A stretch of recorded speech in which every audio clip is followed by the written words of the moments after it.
Olá, ouvintes e leitores, sejam bem-vindos ao Diário de Leitura do Ictus Podcast. Eu sou o Thiago André Monteiro, @vulgutan.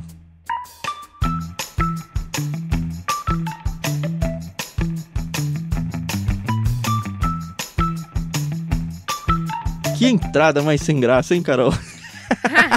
Não, eu falei, nossa, como tá polido hoje. Não, é Mas pra tá mostrar bom. que tem jeitos e jeitos de falar, né? Verdade. Enfim, eu sou o Thiago André Monteiro, @vulgutan, e você está aqui no Ictus Podcast, retomando o nosso diário de leitura Irmãos Karamazov de Fyodor Dostoiévski. E finalmente, será que aconteceu alguma coisa? Eu não sei. Né? Tudo bem, Carol? Tudo bem, Thiago? Oi, pessoal, aqui é a Carol Simão, @somentecarol lá no Twitter, segue a gente lá. Segue também o Clube Ictus em qualquer rede social, é só colocar aí Clube Ictus, ICHTHUS. E segue a gente, porque a gente tá sempre comentando alguma coisinha. E hoje vamos falar sobre o Mitya, o senhor Dmitry Karamazov. E será que aconteceu alguma coisa? Será? Ou será só imaginação? Não sei. Né? São 2 capítulos hoje, capítulo 4, Nas Trevas.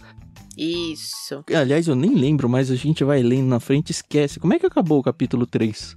O capítulo anterior acabou com o Dmitry enlouquecido atrás da Grunchenka, né? Ele teve que ir pra aquela terra lá onde ele tentou vender a terra, que é do pai dele, pra aquele... Como que era o nome do cara?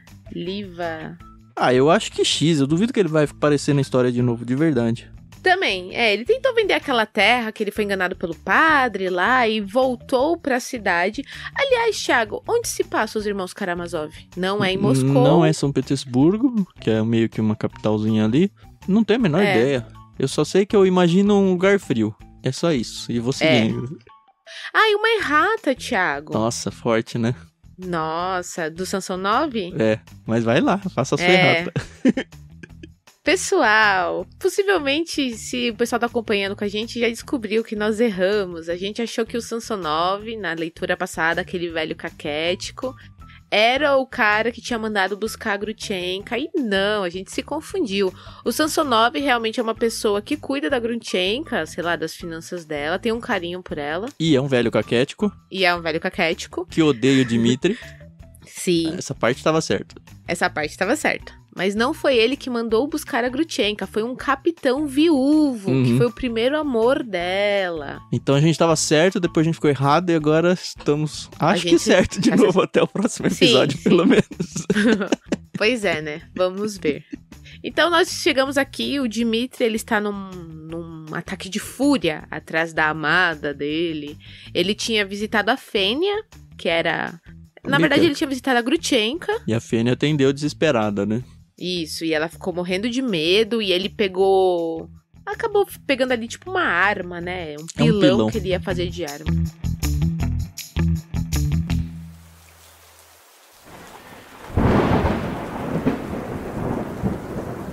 E aí ele sai correndo, você achou que ele ia matar a Grunchenka, eu falei, não, ele vai atrás do pai. E de fato, bingo pra mim. Né, é verdade. Saiu correndo pra casa do Fyodor lá e entrou de um jeito que ninguém queria, não deixava ninguém ver ele, né? Exato, assim, achei interessante a linha de raciocínio dele, que ele pegou, como a mãe do Smerdyakov pulou o portão, ele falou, pô, se ela, mulher, grávida, conseguiu pular o portão... Era aquela louca lá do começo, né? Isso, então eu também vou conseguir. E realmente, ele encontra muita facilidade, pula o portão.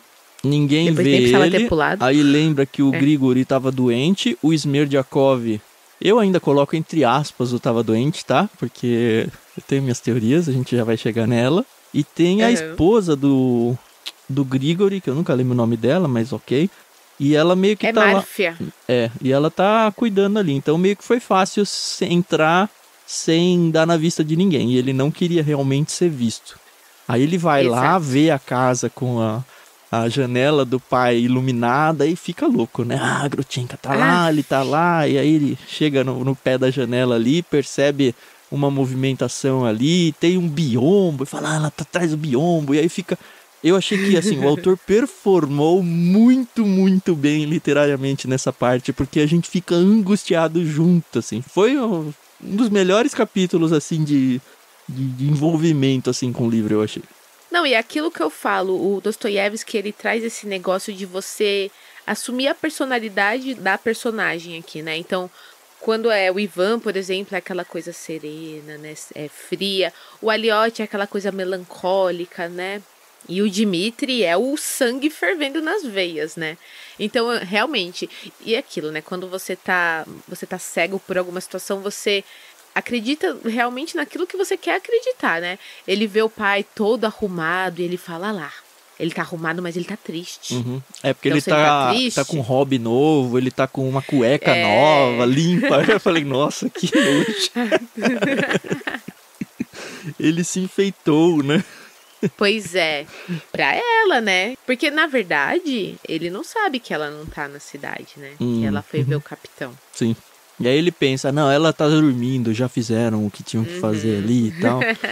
Mas aí ele percebe a angústia do pai e fala, não, acho que ela não tá. E aí ele é muito safo, né? Lembra que o Smerdyakov tinha conversado com ele e explicado as batidas na porta que ele tinha combinado com o Dmitri. Eu falei, olha, guarda que isso aqui vai ser importante, de fato foi. O Mitya, ele bate na janela, ou na porta, assim, ele bate lá com a sequência certa, como se fosse o Smerdyakov avisando, olha, a Grutchenka chegou.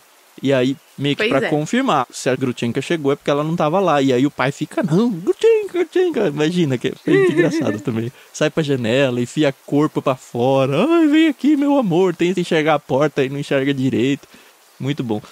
E aí tem uma coisa que o Mitya, ele tá ali abaixado, né, vendo o pai, e ele lembra uma coisa que ele disse pro Alyosha, né, que ele tem asco do pomo de Adão, do nariz torto, da face do pai dele, e ele fala, eu posso matar ele agora.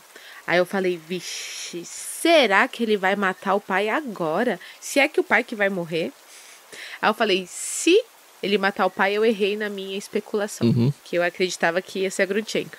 Lembrando que aqui ele tá falando, bom, se a Grutchenka não veio, aqueles 3.000 rublos que ele ia dar pra ela, e todo mundo tem 3.000 rublos na história, né? Não é? É incrível, e era exato todo o que mundo ele tem precisava. Isso. Ah, então tá aí aqui aquele envelope ainda, e aí ele pensa, não, eu posso pegar.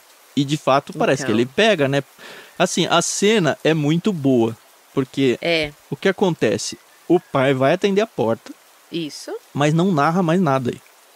Aí pula pro Grigori, que fala, pô, tô mais ou menos melhor aqui, ele tem uma casa meio que externa, né?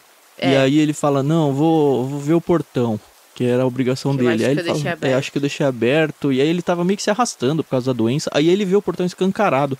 O que é estranho, porque o Dmitri não entrou pelo portão, né? Então, ele pulou, né? Exato, pensando, é aí que começa a minha teoria, mas ok. Então, eu tava lendo no Kindle essa parte. Aí eu falei, será que tá faltando alguma coisa? Aí parti pro livro. E realmente dá essa estranheza na narrativa. Né? Eu não sei se ele pulou o muro e depois tinha um portão. Pode ser. Pode ser, gente. Realmente. Mas não dá pra saber. Tanto que, assim, aí ele vê um vulto correndo da casa. Aí eu falo, nossa, ele não vai revelar que é o Dmitri, quer ver? E aí o vulto vai correndo pro muro. Aí o Grigori ganha aquela força sobre-humana, porque ele estava muito debilitado da doença dele. Corre atrás, consegue pegar pelo pé a hora que tá pulando o muro. Só que aí o autor mostra que é o Dmitri. E eu falei, putz, aí podia ter ficado... não podia por causa da sequência dos eventos, né? Exato. Mas assim, não mostra o que aconteceu, não mostra nem ele encontrando o pai. E aí ele meio que dá um chute no Grigori, o Grigori cai, ele desce... Dá com o pilão no cara. Eu não sei se ele bateu com o pilão. Aliás, acho que bateu. Foi. Bateu com o pilão e aí começa a sangrar pra caramba a cabeça do Grigori. Então, aí, essa é a minha dúvida.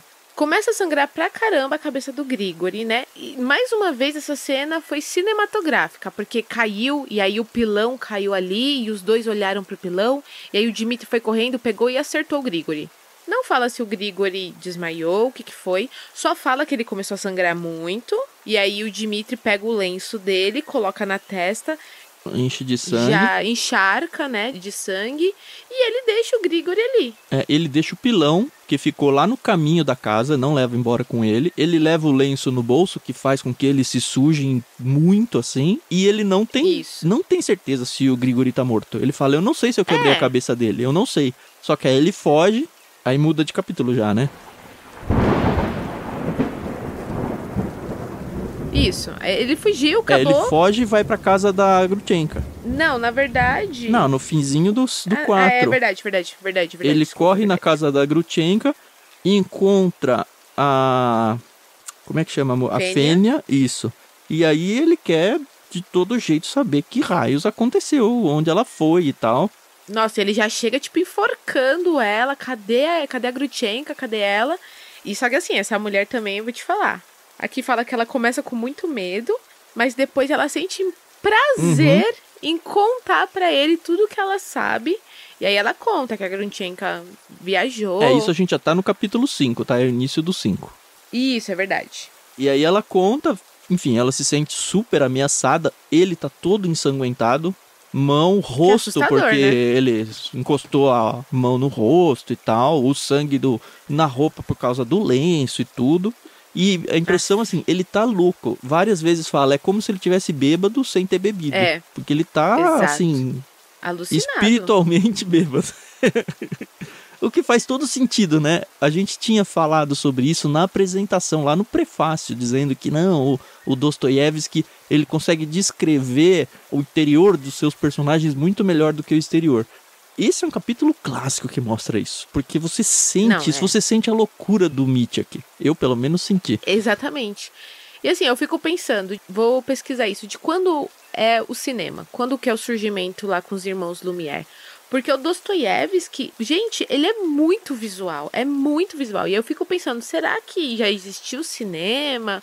Ou realmente não existia e por isso a imaginação das pessoas, elas eram mais abertas a esse tipo de coisa? Porque é muito bom, gente. Você olha assim, você consegue ver ali, se você sente o cheiro. Eu acho isso incrível, porque é muito visceral, é muito bom. É só o que eu posso dizer. Mas, né, o Mitya tá aí, ele pega todas as informações com a Fênia sobre a Grutchenka e ele decide que ele vai pra onde a Grutchenka tá, que é Mikroia, é uma coisa assim o nome da cidade. Mas aí ele quer reaver aquelas 2 pistolas de duelo que ele tinha penhorado com um amigo dele, que é o Piotr Ilyich Perkotin. Isso. O Pedro, exatamente, é isso. Cara. E aí ele vai até a casa desse amigo dele, chega lá também, assim, alucinado ainda, né? É bizarro, porque a descrição melhor que eu achei dele... Deixa eu pegar aqui que a leitura é até melhor. Aqui, ó. Meu Deus, o que você tem? Olhe, disse Mitya apressado. Vim buscar minhas pistolas e trouxe-lhe o dinheiro. Com meus agradecimentos. Estou com pressa, Piotr Ilyich. Depressa, por favor. Piotr Ilyich estava cada vez mais surpreso. Nas mãos de Mitya viu muito dinheiro. Eu acho que é a primeira vez que mostra que ele estava com dinheiro, né? Pois é. Viu principalmente que ele andava segurando o dinheiro de uma forma como ninguém jamais segura ou anda com dinheiro. Segurava todas as notas com a mão direita estendida para frente como a exibi-las. E aí depois ele fala, ó, Piotr Ilyich disse... É legal essa intercalação que o autor faz da narração... trocando depois como se os personagens estivessem depondo para, sei lá, uma polícia, contando o que aconteceu. E aí ele falou, o Piotr Ilyich disse ser difícil calculá-la a olho nu. 2.000 rublos, talvez 3, mas o maço de dinheiro era bem grande, muito grosso mesmo. E com certeza tudo que aconteceu vai ser averiguado pela polícia e essas pessoas estão de testemunhas aí de tudo que aconteceu. Tanto que detalhes como, olha, caiu o pilão no meio da estrada do caminho. Vai aparecendo várias vezes como se fossem indícios de coisas que foram encontradas depois. Exato. Então, a gente não sabe o que aconteceu com o pai, a gente não sabe em que momento ele pegou esse dinheiro, se foi... tipo, antes do ataque ao Grigori, ou depois que ele saiu da casa da Grutchenka, depois que ele falou com a Fênia. Mas a gente sabe que ele tá com essa quantia de dinheiro, que era o que ele tanto queria. Ou pelo menos muito próximo, né? Estima-se que era próximo do que o pai tinha, os 3.000 que ele tinha pra Grutchenka. Então a gente acha que, ele pode ter matado o pai, o Grigori viu, pegou ele matou o Grigori, ele já tinha roubado o dinheiro do pai, mas é só indícios. E eu acho que vai entrar agora numa parte mais... Não, e assim, é muito louco, né? Porque ele tá ali todo... O amigo dele tá todo centrado, olhando assim e fala... esse não tá legal. E aí ele começa a perguntar e o Mitch é todo evasivo, né? Então até a senhora Coca-Clova ele coloca lá no meio. Ele fala, não, se você quer dinheiro, vai pras minas. Vai lá falar com a senhora Coca-Clova, foi ela que me deu esse dinheiro.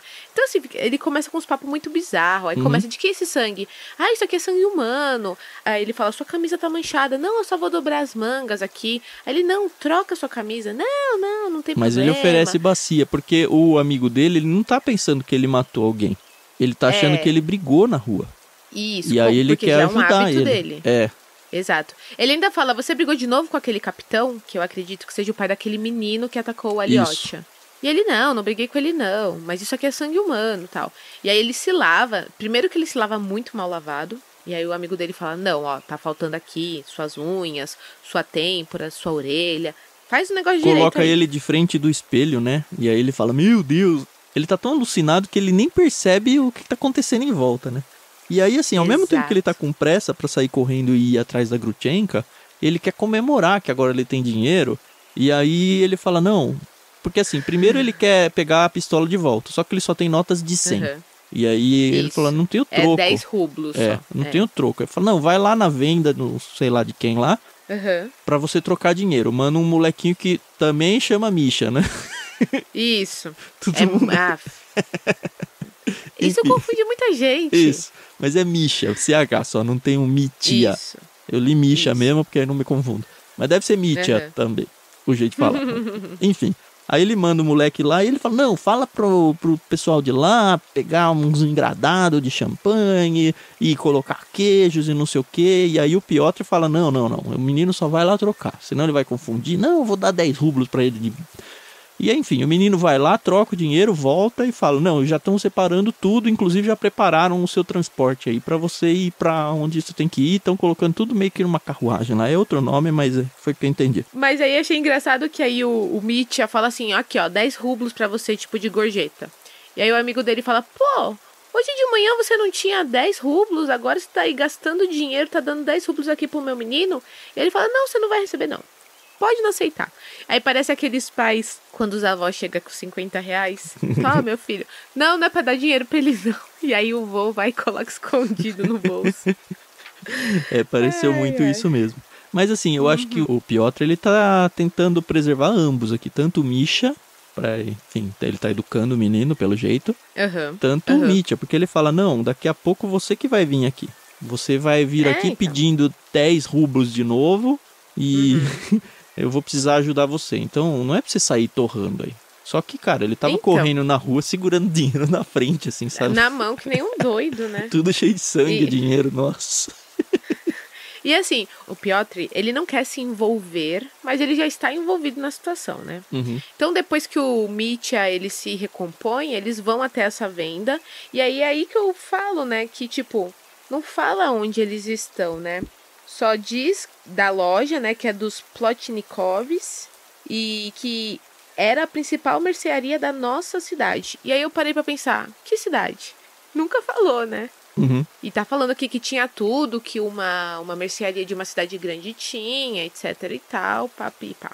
Eles chegam, né, o Mitya e o Piotr chegam até essa venda e lá descobre que, como o Tam falou, já tá tudo preparado pra ele. E o Piotr fica assim, como assim? Aí ele, não, é porque antes de ir na sua casa, eu já falei com um cara pra preparar tudo, etc e tal. Então, são esses gaps, esses buracos aí que... vai fazer falta da história. Não, então, mas é de propósito, né? Justamente pra gente não saber o que aconteceu, né? Ah, e uma coisa importante que a gente tem que falar é que o Piotr devolve as pistolas, né? Recebe o dinheiro. E aí o Mitya, ele age muito estranho. Ele pega as pistolas, uma na verdade, olha, observa, coloca a pólvora, fica observando a bala e tal. E o Piotr fala, o que você tá fazendo? Ele, não, só tô prestando atenção, porque se um dia essa bala entrar, sei lá, na minha cabeça, eu quero saber como que ela é. E o Piotr, você vai se matar? Ele, não, eu amo viver, eu amo a vida. Será mas que vem um duelo por aí? Porque é um par de pistolas de duelo, né? Já apareceu um conceito, né, de duelos aqui na história do Zósimo, Isso, então. Pois é, então a gente tem que ficar assim. Mas ele fica assim, né? E ele chama o sol de Febo, né? Amo Febo de mechas de ouro e a sua luz quente. E aí ele fala assim, caro Piotr Ilyich, você saberia se eclipsar? E aí ele, como assim me eclipsar? Aí o Mitya fala, né? Deixar o caminho livre ao ser amado e ao ser odiado. Só que assim, é aquela coisa, ele tá malucão, então não fala nada com nada. Ele pede um papel, escreve lá uma frase, coloca no bolso, que depois ele fala ser um enigma. Então assim, ele tá loucaço. Uhum. Parece que fumou aí uma droga bem potente. Não, esse papel volta depois, logo em seguida, né? Sim. Aí ele fala, castigo-me por toda a minha vida eu me castigo. Isso deve ser importante, mas por enquanto é só uma loucura da cabeça dele. Mas vamos deixar registrado aqui, porque pode ser que seja importante voltar. Exato. Ele lê isso, né? O Mitya lê esse papel e fala, agora vamos beber. Ele parece muito o pai dele. E aí é legal, porque assim, ele fala onde ele vai e ele fala, Piotr, vamos comigo. Eu falei, não, você tá louco, eu não vou com você. Não, vamos comigo e tal. E pelo que eu entendi, esse vamos comigo não é ali beber, é vamos comigo lá com a Grutchenko, né? Mas no fim o Piotr acaba que não vai, né? Então. Não, e assim, aí eles chegam nessa venda, tá tudo pronto, eles ainda bebem lá conhaque, vodka, sei lá. Ele entrega pra um monte de galera, paga a conta. O Piotr tá incomodado, né? Porque o pessoal muito. tá claramente abusando do Dmitry, falando, se ele quer gastar, vamos cobrar caro as coisas aqui, né? Vamos abusar e pegar o dinheiro. E aí o Piotr fica, não, vamos negociar essa conta aqui. Não tá certo. Depois o Piotr fala, quer saber? Que se dane, o dinheiro é dele, por que eu tô me envolvendo nisso? Então, exato. E sabe qual é o problema? Pessoas que não sabem administrar bem o dinheiro, quando acham, entre aspas, dinheiro por exemplo, na roupa, ou, pô, sobrou 100 reais aqui na minha conta, faz de tudo pra gastar esse dinheiro. Mas não fala assim, opa, sobrou 100 reais, deixa eu guardar aqui, vai que amanhã eu precise, né? E o Dmitry é bem assim. Num dia anterior ele tava lá, meu Deus, eu não sei o que eu vou fazer, mas eu preciso de dinheiro. E hoje tá com dinheiro, mas tá gastando. Uhum. Então, gente, por favor, isso é um espírito muito de pobre, entendeu? Não, mas tem muita gente assim. E tem muito rico assim. Que, assim, jogador de futebol que termina a vida pobre é isso, né? Viu dinheiro na frente, uhul, festa, bebida pra todo mundo, agora eu pago pra todo mundo, tô pra você. Cara, uma hora acaba, né? Acaba, a fonte seca, não tem jeito. Aí ele vai, termina ali. É interessante porque eles bebem, mas ele fala, não, ele não está bêbado, ele tá louco. E aí rola uma conversinha meio estranha, que... Olha só, ele pergunta, Piotr, eu queria lhe perguntar, alguma vez você já roubou? Sim. Mas que pergunta é essa? Não, eu tô perguntando à toa. Quer dizer, do bolso de alguém, o bem de outrem. Não falo do Tesouro Nacional. Todo mundo rouba o Tesouro Nacional, você também, naturalmente.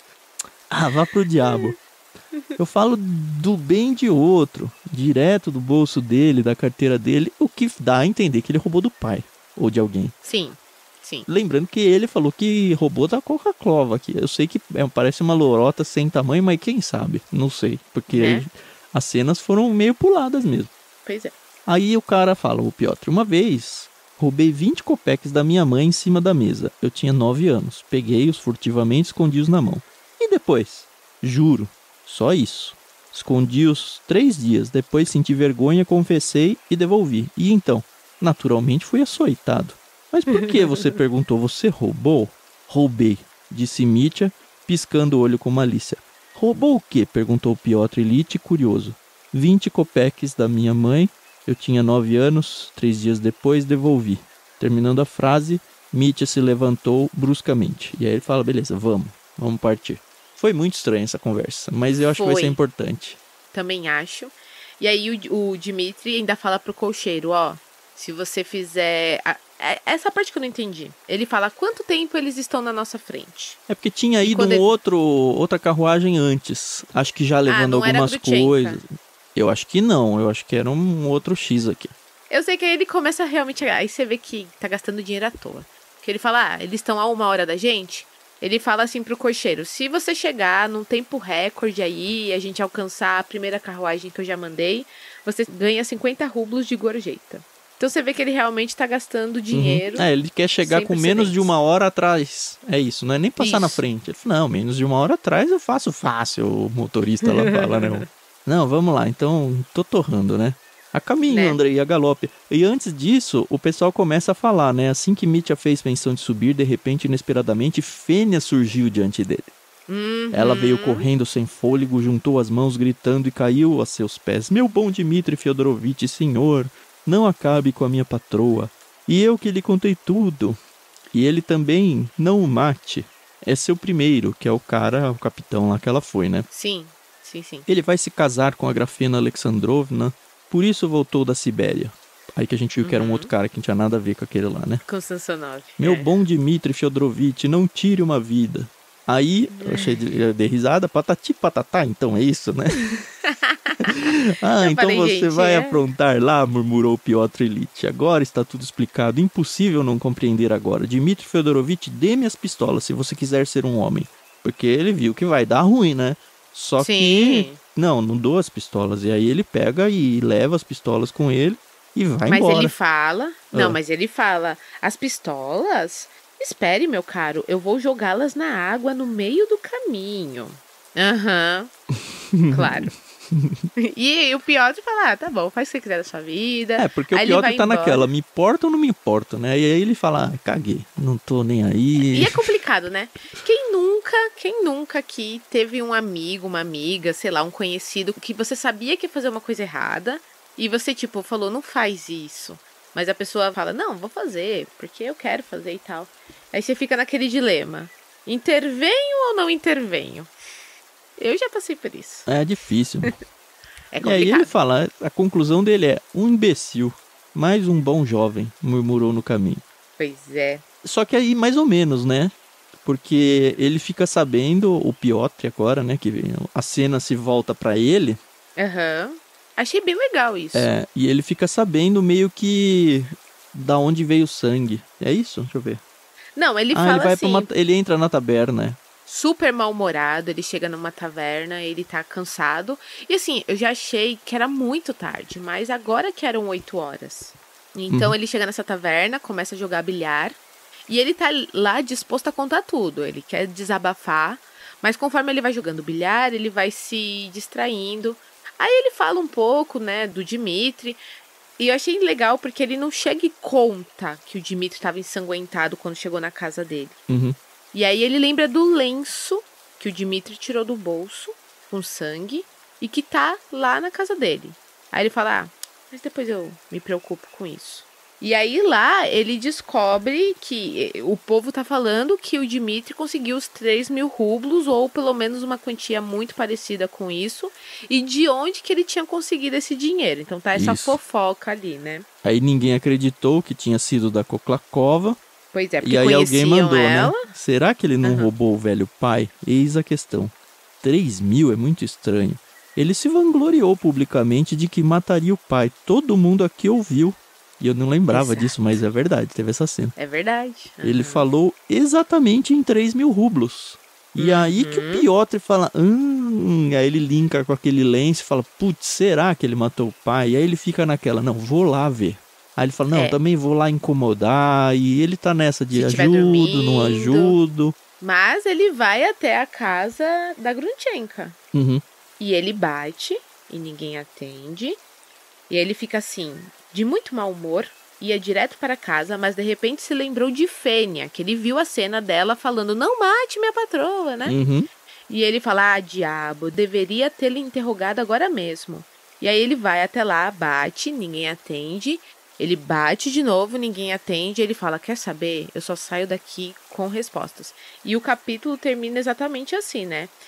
Tanto pior eu vou bater até alguém abrir, murmurava Piotr Ilyich, a cada golpe sentindo raiva de si mesmo, mas batendo cada vez mais forte contra o portão. E aí a gente parou num lugar muito legal, né? Tá no meio da bagunça. A gente não tem ideia de quem morreu. Pode ser que não tenha morrido ninguém ainda, né? Ninguém. Nem o Grigori. O Grigori. Pode ser que ele esteja vivo lá, não sei. Acho que não. Eu acho que ele morreu. Mortalmente ferido. Eu também acho. E eu, vou jogar minha... Enquanto a gente ainda não leu a sequência, pra mim o Smerdyakov tá nesse meio. Ainda tá. Eu lembro que eu tinha falado dele no começo. Eu ainda acho que ele tá na fake news lá da epilepsia dele lá. Que ele não tem epilepsia. Eu acho que aquele portão aberto ali deve ter sido ele. Pode ser. E não sei o que vai acontecer. Eu acho que os 3.000 rublos deve ter vindo ali do pai. Não sei como ainda, mas eu acho que o Dmitry não matou o pai. Vamos ver. Assim, a única forma eu acho que o Dmitry teria de ter conseguido esse dinheiro além do pai seria tendo vendido a medalhinha que ele ganhou da Coca-Cola. Mas duvido que aquela medalhinha lá, daquele santo, não sei o que, valha tanto dinheiro. É verdade, porque assim, o famoso Deus Ex Machina, né? Entrou um artefato na história e não é à toa, né?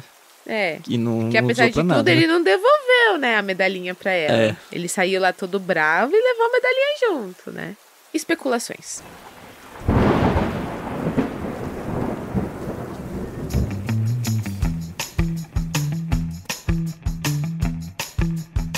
Se você tem suas teorias ali, deixa pra gente no Telegram. Pra participar é t.me/clubeictus.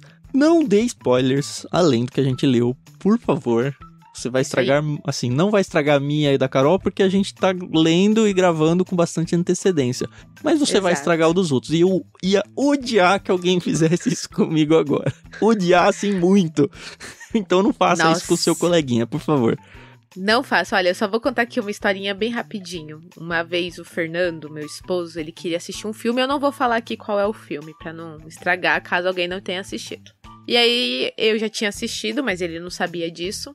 Ele falou assim, vamos assistir tal filme? Aí eu, aquele filme onde fulaninha morre? Aí ele, não acredito, você me contou. E eu estraguei muito a experiência dele. E ele ficou chateado com muita razão. Então, ainda assim, não já eram casados? Não? A gente tava na nossa lua de mel. Só. Aí não dava pra desfazer mais, né? Pois é. Mas não façam isso, amiguinhos. É muito chato.